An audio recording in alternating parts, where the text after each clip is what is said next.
Le Père est merveilleux, lui qui nous a connus avant la fondation du monde et qui nous aime. Le bien-aimé, dans notre étude sur le salut, ce soir nous allons partager sur les deux raisons fondamentales de la mort de Christ à la croix. Deux raisons fondamentales de la mort de Christ à la croix. En effet, le but de cet enseignement, c'est de savoir réellement pourquoi, selon les Écritures, Christ est mort à la croix. Est-ce que la mort de Christ à la croix devait être simplement une œuvre historique ou est-ce que une œuvre historique ou ça devait vraiment nous conduire à manifester cela dans notre vie de tous les jours? Donc, nous allons prendre nos Bibles dans le livre de 2 Corinthiens, l'épître aux Corinthiens. Nous allons prendre donc 2 Corinthiens, chapitre 5. Nous lirons du verset 13 au verset 15. Ensuite, nous prendrons Galates, chapitre 1er, du verset 3 au verset 4. Donc, je commence par 2 Corinthiens, chapitre 5, verset 13 à 15. Voici ce qui est écrit. En effet, si je suis hors de sens, c'est pour Dieu. Et si je suis de bon sens, c'est pour vous. Car l'amour de Christ nous presse, parce que nous estimons que si un seul est mort pour tous, donc tous sont morts. Verset 15. Et qu'il est mort pour tous, afin que ceux qui vivent ne vivent plus pour eux-mêmes, mais pour celui qui est mort et ressuscité pour eux. Je prends directement Galates chapitre 1er, versets 3 à 4. Que la grâce et la paix vous soient données de la part de Dieu le Père et de notre Seigneur Jésus-Christ, qui s'est donné lui-même pour nos péchés, afin de nous arracher du présent siècle mauvais, selon la volonté de notre Dieu et Père. Amen. Je reprends. Ce soir, par rapport à notre enseignement, notre série d'enseignements sur le salut, nous allons partager sur les deux raisons fondamentales de la mort de Christ à la croix. Nous lisons d'abord ici, je vais commencer par Galates chapitre 1er et nous allons atterrir avec 2 Corinthiens 15. Donc Galates chapitre 1er, la Bible nous montre ici le but pour lequel Christ est mort pour nous. La Bible dit que s'il s'est donné lui-même, il s'est donné pour nos péchés, afin de nous arracher du présent siècle mauvais, selon la volonté de notre Dieu et Père.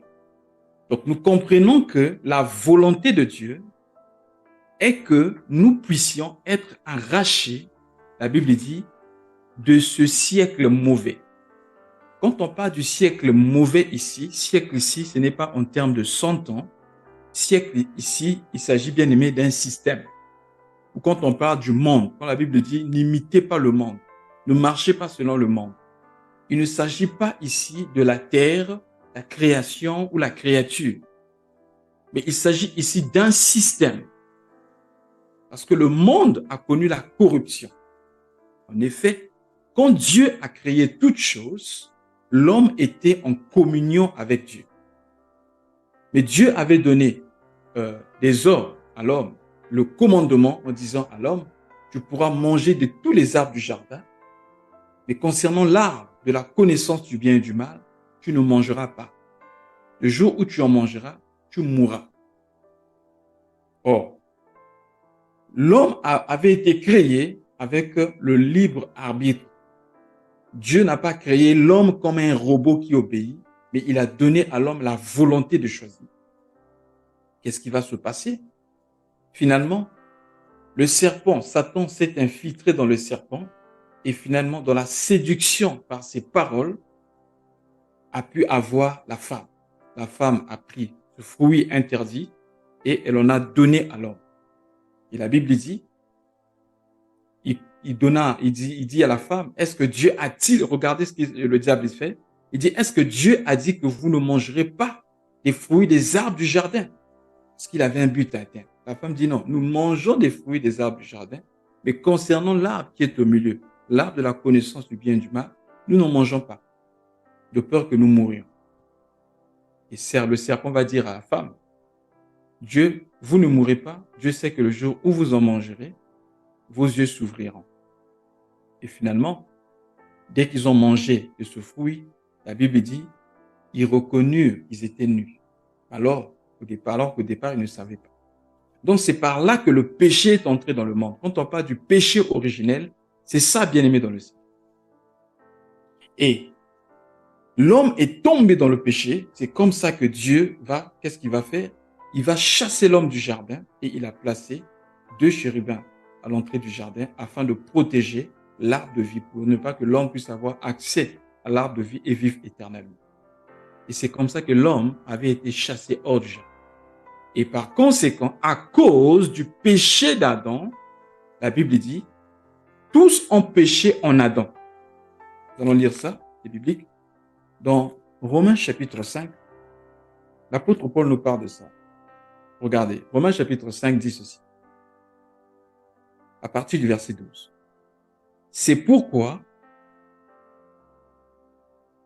par un seul homme, le péché est entré dans le monde. Et par le péché, la mort. Et qu'ainsi, la mort s'est étendue sur tous les hommes parce que tous ont péché. Vous voyez? Donc, comme Adam a péché, nous étions en Adam. Par conséquent, tout homme qui vient de la femme, on est en cette disposition de péché. Je vais ajouter le verset 15 de Romains chapitre 5. Mais il n'en est pas du don gratuit de l'offense, car si par l'offense d'un seul, il en est beaucoup qui sont morts, à plus forte raison, la grâce de Dieu et le don de grâce venant d'un seul homme, Jésus-Christ, ont-ils été abandonnés, répandus sur, et ont-ils été abondamment, répandus sur beaucoup. Voyez? Donc, par le péché d'Adam, tous avaient péché. Et par conséquent, tous les êtres humains ont besoin de recevoir le salut. Voilà pourquoi la Bible dit que nous sommes sauvés par la grâce au moyen de la foi. Ce ne sont pas par les œuvres. Pourquoi? Parce que la Bible dit, toute notre justice, toutes les œuvres que nous pourrons faire, la Bible dit, devant Dieu, c'est considéré comme un vêtement souillé. Donc, par conséquent, l'homme ne pouvait pas être justifié devant Dieu par ses œuvres de justice. Parce qu'aucun homme n'a pu, bien aimer, accomplir la loi dans sa totalité. Voilà pourquoi la grâce est venue. Donc, Christ est mort à la croix, la Bible dit, afin de nous libérer, je reprends de Galates chapitre 1er, on dit Christ est mort à la croix, il s'est donné lui-même pour nos péchés, afin de nous arracher du présent siècle mauvais. Alors, si Christ est mort à la croix, premièrement, c'est pour nous libérer du péché originel, mais aussi du péché présent. Pourquoi? Parce que lorsqu'on parle de la sanctification, il y a la sanctification positionnelle. La Bible dit par une seule offrande, il a emmené tous les assistants à la perfection. Mais il y a une sanctification qu'on appelle la sanctification progressive. Nous sommes devenus parfaits parce que Christ a donné totalement, il a donné sa vie comme un sacrifice parfait et bien aimé. Nous tendons aussi vers la perfection. Donc, nous ne sommes pas totalement parfaits, mais nous tendons vers la perfection. Voilà pourquoi vous vous souvenir de ce qui s'est passé ce jour-là, alors que Jésus était sur le point de monter à Golgotha pour s'offrir en sacrifice. La Bible dit qu'il resta seul avec les disciples et il se mit à à laver les pieds des disciples. Et la Bible dit, quand Pierre a vu cela, il est venu quand Jésus est arrivé au niveau de Pierre, Pierre a dit, Seigneur, je n'accepterai pas que tu me laves les pieds. Et il va dire au Seigneur, si tu veux me laver les pieds, alors tu laveras aussi ma tête et tu laveras aussi mes mains. Le Seigneur Jésus a dit, celui qui s'est lavé tout le corps n'a plus besoin de se laver une seconde fois. Mais il n'a besoin que de se laver les pieds parce que c'est les pieds qui se salissent lorsqu'il marche. Vous voyez? Donc, la marche ici, bien aimé, c'est notre marche dans le Seigneur. Nous sommes lavés totalement de nos péchés par rapport au péché originel, mais par rapport à notre marche, nous avons besoin aussi de repentance. Voilà pourquoi c'est très important pour notre salut. Comme l'a dit l'apôtre Paul, nous devons achever notre salut avec crainte et tremblement. Nous devons veiller sur notre marche. Quand nous constatons qu'il y a quelque chose qui ne va pas, nous devons nous repentir et changer de comportement. Nous devons nous repentir et continuer la marche. Donc, lorsque Jésus a dit que celui qui s'est lavé tout le corps n'a plus besoin de se laver, ça c'est la sanctification positionnelle. En Christ, il nous a délivrés du péché adamique.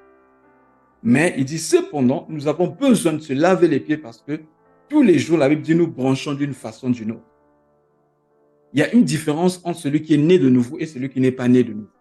Pas dans le fait que celui qui est né de nouveau ne péchera plus, non. Quand tu es né de nouveau, il peut arriver que tu pêches. De toute façon, il arrivera que tu pêcheras. Que ce soit par action ou par omission, tu pêcheras. Mais la différence entre celui qui est né de nouveau et de celui qui n'est pas né de nouveau, c'est que celui qui est né de nouveau n'a plus le désir, le goût du péché. Et lorsqu'il pêche, il perd la foi, il perd comment on appelle ça? Il perd la paix du cœur. Pourquoi? Parce que le Saint-Esprit est attristé. C'est ça la différence. Quand tu n'étais pas né de nouveau, tu courais après les choses de la terre. Tu péchais naturellement parce que c'était ta nature. Mais quand tu as reçu Jésus-Christ dans ta vie, il y a une transformation. Attendez, j'aimerais que nous puissions comprendre un peu cette transformation ici en prenant les Écritures. Regardez un peu avec moi Éphésiens chapitre 2, du verset 1er au verset 3, pour mieux comprendre. Vous étiez morts par vos offenses et par vos péchés, dans lesquels vous marchiez autrefois, selon le train de ce monde et selon le prince de la puissance de l'air, de l'esprit qui agit maintenant dans les fils de la rébellion. Écoutez bien le verset 3. Nous étions aussi de leur nombre et nous vivions autrefois selon les convoitises de notre chair et accomplissant les volontés de la chair et de nos pensées. Et nous étions par nature des enfants de colère comme les autres. Vous voyez? Donc, lorsque nous marchions loin de Dieu, avant de recevoir l'Esprit de Dieu en nous, devant Dieu, nous étions comme des morts parce que nous vivions selon les convoitises de notre chair. Toute pensée qui vient à nous, nous la mettons en pratique sans discerner. Pourquoi? Parce que nous étions dominés par le prince de la puissance de l'air. Voilà pourquoi. Sur la terre, vous pouvez croiser des gens, par exemple, aujourd'hui, on utilise par exemple le mot addict, le fait d'être addict à quelque chose. Certains sont addicts à l'alcool, d'autres à l'immoralité sexuelle, d'autres par exemple à la drogue. Ces gens-là savent que ce qu'ils font, c'est mauvais. Mais ils sentent en eux comme l'incapacité de surmonter cela. Donc, c'est comme si c'était plus fort qu'eux. La Bible dit ici, vous étiez conduits, dominés par le prince de la puissance de l'air. Bien aimé, c'est important de comprendre ces choses. Paul a reconnu ça lorsqu'il a parlé dans Romains chapitre 7. Il dit, le bien que je veux faire, je ne le fais pas. Je fais toujours le mal que je ne veux pas. Il dit, qui me délivrera de cette chair? Pourquoi? Parce qu'il y a en nous l'homme intérieur. Nous devons savoir que les actions extérieures sont commandées, sont initiées par l'homme intérieur. Ce qui est à l'extérieur n'est que, bien aimé, le résultat de ce qui se passe à l'intérieur. Voilà pourquoi le Seigneur Jésus a dit, tout ce qui est mauvais, que ce soit les adultères, les injustices, les querelles, les jalousies, l'envie, etc., c'est des choses qui viennent du cœur. C'est pourquoi il dit, ce n'est pas ce qui rentre dans la bouche te rend impur, mais ce qui sort de la bouche parce que ce qui sort de la bouche vient du cœur. C'est pourquoi la Bible dit, protège ton cœur plus que toute autre chose, car c'est de lui que viennent les sources de la vie. Or, pour protéger ton cœur, tu ne peux pas protéger ton cœur. C'est en réalité Dieu qui protège le cœur. Mais Dieu protège quel cœur? Un cœur régénéré. C'est là où la Bible dit dans Romains chapitre 12, du verset 1er au verset 2, « Je vous conjure par les compassions de Dieu à offrir vos corps comme un sacrifice vivant, ce qui sera de votre part un culte raisonnable. » La Bible ajoute, « Ne vous conformez pas au siècle présent, mais soyez transformés par le renouvellement de l'intelligence, afin de discerner quelle est la volonté de Dieu, ce qui est bon, agréable et parfait. » Donc, bien aimé, si Jésus est mort à la croix, la Bible dit, c'est pour nous libérer de nos péchés, premièrement. Le péché adamique, et là-bas le péché au pluriel, le péché, bien aimé, par rapport à notre marche de tous les jours. On ne doit pas continuer, bien aimé, à vivre et à tomber dans les mêmes péchés. Il y a des chrétiens comme ça, qui vivent un cycle de vie où, bien aimé, ils ne font que tomber et se relever. Ils tombent et ils se relèvent. Il y a même des gens qui utilisent le mot chéri, parlant du péché. Oh non, c'est son péché chéri. Un péché ne peut pas, on ne peut pas chérir le péché. On tombe dans le même péché. On tombe dans le même péché. Pourquoi? Parce qu'on n'a pas compris la mort de Christ à la croix. Ou soit, on nous a fait répéter quelques paroles. Vous savez, les religieux aujourd'hui font répéter quelques paroles. On pense que, bon, le fait de répéter, un jour on a répété, j'abandonne le péché, je décide de suivre Jésus. On dit, voilà, tu as reçu le salut, ça s'arrête là. Non, bien aimé, il y a toute une marche. Il y a toute une marche. Il faut demeurer. Parce que, bien aimé, notre acceptation de l'évangile peut être, bien aimé, apparente. Ça peut être, bien aimé, apparent. Car la Bible dit, dans Jean chapitre 8, je pense, beaucoup de Juifs avaient cru en lui. Et Jésus va dire aux Juifs qui avaient cru en lui, si vous croyez, si vous demeurez dans ma parole, vous serez réellement mes disciples. Vous connaîtrez la vérité et la vérité vous affranchira. Les mêmes qui avaient cru ont dit à Jésus, qui nous affranchira? Nous ne sommes jamais esclaves de personne parce que nous sommes fils d'Abraham.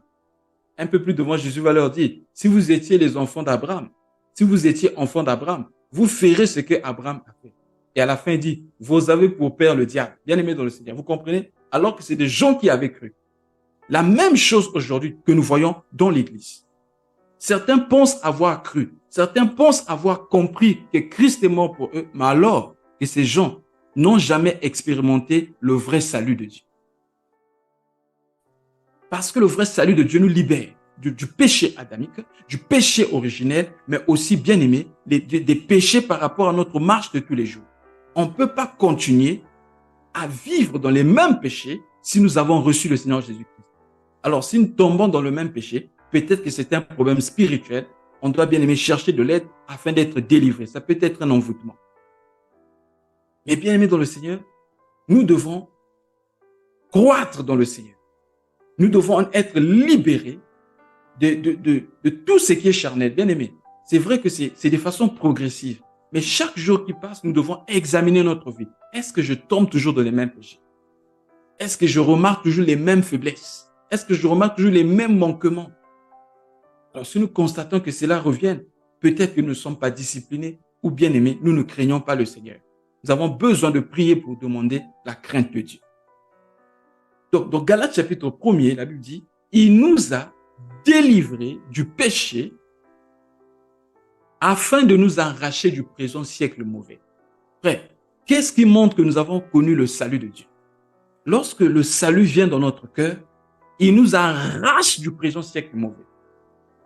Comment se fait-il que toi, tu es né de nouveau? Tu marches avec le Seigneur, tu as reçu le Saint-Esprit. Mais les démons ou les sorciers ont toujours de l'avantage sur toi. Ou soit des esprits de famille, etc. Ce n'est pas normal. Où vit le Saint-Esprit, un démon ne peut pas venir loger dans la même maison. Si ton corps est le temple du Saint-Esprit, comment un démon peut venir vivre bien aimé, cohabiter avec le Saint-Esprit? Franchement, c'est un message quelquefois qui m'étonne. Un chrétien né de nouveau ne peut pas être possédé par un démon. Je ne pense pas. Mais je sais que dans le domaine de la tentation, il y a 3 niveaux. Je vais un peu toucher ça en passant. Mais nous allons parler de ça un jour lorsque nous parlons du combat spirituel. Il y a 3 niveaux dans le domaine de tentation. Il y a ce qu'on appelle la possession. dans la possession, c'est un démon qui a pris le contrôle du corps d'une personne. Vous voyez, des gens, par exemple, qui sont fous, c'est-à-dire que la personne n'a plus sa conscience en place. C'est un démon qui parle en elle. C'est un démon qui conduit sa vie. Après ce niveau-là, le deuxième niveau, c'est le niveau de l'obsession.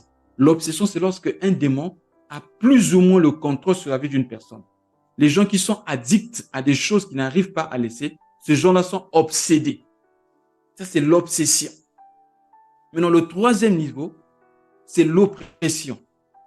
Et dans l'oppression, tout le monde peut connaître l'oppression. Et dans l'oppression, ce sont des esprits, quelquefois, qui viennent nous suggérer des choses. Vous vous rappelez, bien aimé, de la tentation du Seigneur Jésus-Christ. La Bible dit, le diable est venu et lui a dit, si tu es le Fils de Dieu, transforme ces pierres-là en pain et que tu manges. Il dit, l'homme ne vivra pas de pain seulement, mais de toute parole qui sort de la bouche de Dieu. Il l'emmena sur une haute montagne. Si tu es le Fils de Dieu, jette-toi du haut en bas, car il est écrit qu'il enverra ses anges. Jésus a dit, tu ne tenteras pas l'Éternel ton Dieu. Il l'emmena sur le haut du temple, il lui montra la terre et le royaume. Il dit, tout ceci m'a été donné. J'en donne à qui je veux, si tu m'adores. Le Seigneur Jésus lui a dit, tu adoreras l'Éternel, tu craindras et tu adoreras l'Éternel ton Dieu, seul et lui seul tu le serviras. Il a cité la parole. Donc pour dire que tous nous pouvons connaître l'oppression, c'est-à-dire que le malin peut venir nous oppresser, nous suggérer des choses. Mais la différence entre celui qui est né de nouveau, de celui qui n'est pas né de nouveau, celui qui est né de nouveau, celui qui a Christ en lui, qui a la parole, lorsqu'il reçoit des suggestions, ces suggestions ne peuvent pas produire quelque chose dans sa vie. Dans l'ombre, déjà bien aimé, il y avait cette révélation. Dans l'ombre, il y a cette image. Vous vous rappelez, lorsque Caïn a tué son frère Abel, la Bible dit, quand Dieu lui posa la question en disant, où est ton frère Abel? Il dit, suis-je le gardien de mon frère? Mais Dieu lui dit, voici la terre qui a ouvert sa bouche pour avaler, qui a bu le sang de ton frère. Mais sache que maintenant, tout ce que tu sèmeras sur terre, la terre ne te donnera pas sa sémence. La terre ne te donnera pas du fruit. Ça sera en vain parce que la terre a bu le sang. Qu'est-ce que je veux dire? Le Seigneur Jésus a dit, si vous ne buvez mon sang et vous ne mangez ma chair, vous n'aurez pas la vie en vous. Car mon sang est un vrai breuvage. Je ne suis pas en train de dire de commencer à invoquer le sang quand c'est devenu monnaie courante. Je ne sais pas d'où ça vient. J'invoque le sang, je bois le sang de Christ. Bien aimé, ce n'est pas biblique. Regardez. La Bible dit la terre a ouvert sa bouche pour boire le sang. La terre, l'homme a été créé, bien aimé, par la terre parce que Dieu avait pris la terre et il a formé l'homme, il a soufflé dans l'homme un souffle. Ici, Abel qui est mort, c'est l'image de Christ. Parce qu'il a été tué par son frère. Abel qui est mort, bien aimé, c'est l'image de Christ. Et là, Caïn prend l'image de Satan.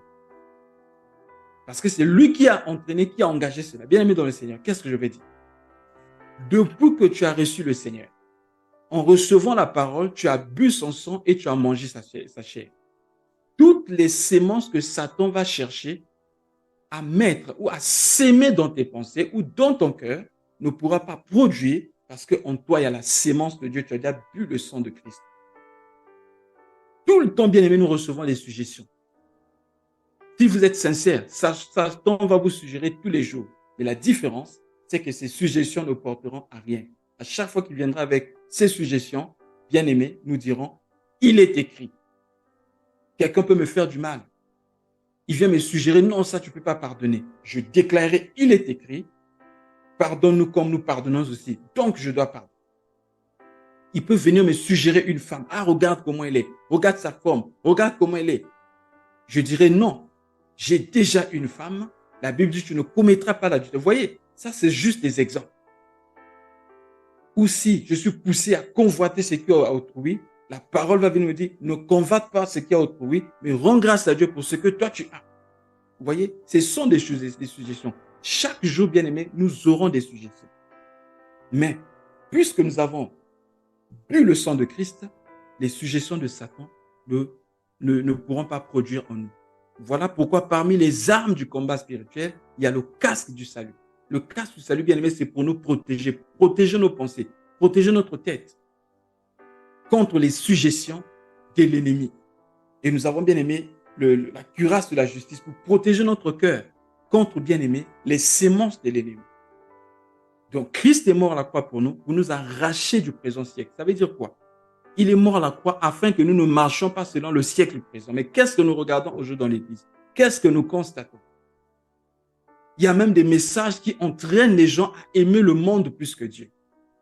Des messages qui entraînent les gens bien-aimés à vivre comme ceux du monde, alors que la Bible dit, vous êtes dans le monde, mais vous n'êtes pas du monde. Bien-aimés dans le Seigneur, s'il nous a sauvés, c'est afin que nous ne vivons plus, bien-aimés, comme ceux du monde. Parce que le monde a son système de valeurs.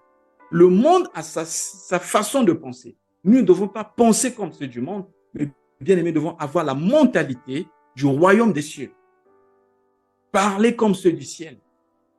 Soupirer après ce que, bien-aimés, ceux du ciel soupirent. Qu'est-ce que nous constatons? Les choses pour lesquelles le monde court après, les enfants de Dieu courent aussi après les mêmes choses. Vous savez, même au temps de Jésus, il y avait des gens qui étaient comme ça. Quand ils regardent les disciples aussi étaient comme ça. Ils disent, mais vous ne vous inquiétez pas. Le lendemain appartient à lui-même. Ne courez pas après ces choses. Matthieu 6, 23. Mais vous cherchez premièrement le royaume et sa justice, et le reste vous sera donné par-dessus. Mais qu'est-ce que nous constatons aujourd'hui? Le monde est rentré dans l'église. Même la mode, la façon de s'habiller du monde est rentrée dans l'église. Vous voyez une sœur chanter des soi-disant saintes, mais bien aimée, habillée. C'est comme si elle partait en boîte de nuit, laissant ses parties extérieures, ses parties intimes dehors, à la merci de tout le monde. Des habits serrés qui montrent sa forme. Elle dit, elle chante pour l'éternel. Oh, bien-aimé dans le Seigneur. Où allons-nous? Il est temps que nous puissions revenir à la parole, revenir à Dieu, revenir à la base, bien-aimé, à ce à quoi Dieu nous a appelés. Il doit y avoir une différence entre ceux qui servent Dieu et ceux qui ne le servent pas. Dans notre façon de parler, dans notre façon d'agir, dans notre façon de faire. Parce que Christ est mort à la croix afin de nous arracher du présent siècle. Alors si nous vivons comme ceux du siècle présent, c'est que nous n'avons pas expérimenté la mort de Christ dans notre vie. Et la Bible dit, dans 2 Corinthiens chapitre 5, 2 Corinthiens chapitre 5, on repart là-bas. C'était le verset 15, 13 à 15. En effet, si je suis hors de sens, c'est pour Dieu. Et si je suis de bon sens, c'est pour vous. Car l'amour de Christ nous presse parce que nous estimons que si un seul est mort, tous sont morts. Écoutez bien le verset 15. Et qu'il est mort pour tous, afin que ceux qui vivent ne vivent plus pour eux-mêmes, mais pour celui qui est mort et ressuscité pour eux. Pourquoi Christ est mort à la croix? Voici la deuxième raison. C'est pour ne plus que nous vivions pour nous-mêmes, mais que nous vivions le reste de notre vie pour celui qui est mort pour nous. Parce qu'il a arrêté sa vie pour nous. Nous devons bien aimer vivre le reste de notre vie pour celui qui est mort pour nous. Voilà comment on reconnaît un véritable Christ. C'est celui qui ne vit plus pour lui-même, mais celui qui vit pour celui qui est mort pour nous. Il vit pour Christ. C'est là où l'apôtre Paul dit, comprenant cela, il dit, maintenant dans tout ce que nous faisons, même s'il faut manger ou boire, aller quelque part, faire quelque chose, nous devons tout faire pour la gloire de Dieu. Celui qui est réellement né de nouveau, qui a compris le salut, qui a expérimenté le salut de Dieu, ne vit plus pour lui-même, mais il vit pour Christ. Tout ce qu'il veut, tout ce qu'il cherche, tout ce qu'il fait, c'est Christ. Il n'est plus au centre, mais c'est Christ qui devient le centre et le but de sa vie. Vous savez, même dans notre recherche du Seigneur, quelquefois, c'est nous qui sommes au centre. Je vous donne des exemples simples. Lorsque, par exemple, tu ne veux pas pécher parce que tu as peur de l'enfer, qui est au centre? C'est toi. Ou lorsque tu ne veux pas pécher, allons un peu plus loin, parce que tu veux gagner le paradis. Qui est au centre? C'est toi. Non, je ne veux pas pécher de peur que Dieu puisse me frapper. Qui est au centre? C'est toi. Bien-aimé, en ce temps de la fin, nous avons besoin des gens qui ont la crainte de Joseph. Vous savez, il y a deux types de crainte de Dieu. La crainte de frapper Dieu et la crainte d'être frappé par Dieu. Ah non, je ne pêche pas de peur que quelque chose de grave m'arrive. Non, je ne veux pas pécher de peur que Dieu me frappe. Je ne veux pas pécher de peur que mes affaires ne marchent plus, de peur que les démons puissent m'attaquer, de peur que je tombe malade. Non, ça, ce n'était pas la crainte de Joseph. Mais Joseph, devant la femme de Potiphar, n'a pas péché parce qu'il ne voulait pas attrister le cœur de Dieu. Bien aimé, nous devons développer cette crainte. Pas la crainte d'être frappé par Dieu, mais la crainte de frapper le cœur de Dieu. Parce que la Bible dit, lorsque nous péchons, nous crucifions Christ pour une deuxième fois. Donc, nous ne devons plus vivre pour nous-mêmes, mais vivre pour Dieu. Alors, que signifie péché? Quel est le sens, l'essence du péché? L'essence du péché, c'est vivre pour soi-même. C'est lorsque, bien aimé, nous glorifions le moi que nous péchons. Le premier péché s'est infiltré dans le monde. Ou encore, le premier péché est rentré dans l'humanité parce que l'homme a privilégié ses intérêts au détriment de l'intérêt de Dieu. Dieu avait dit ne mangez pas. Mais comme la femme vit que l'arbre était bon à manger, agréable à la vue, elle a privilégié ses intérêts, elle a cherché la glorification, c'est comme ça qu'elle est tombée dans le péché. Tout péché a une seule source, bien aimée, le manque de contentement. Lorsque tu refuses de contenter de ce que Dieu te donne, c'est ce qui te pousse au péché. Tout péché, bien aimé, trouve sa source lorsque, bien aimé, nous privilégions autre chose que Dieu. Si Dieu est le tout de notre vie, bien aimé, il sera difficile, je dirais même impossible que nous péchions. Oh, bien aimé dans le Seigneur, que Dieu nous bénisse. On va s'arrêter là pour aujourd'hui. Nous continuerons prochainement si le Seigneur le permet. Amen.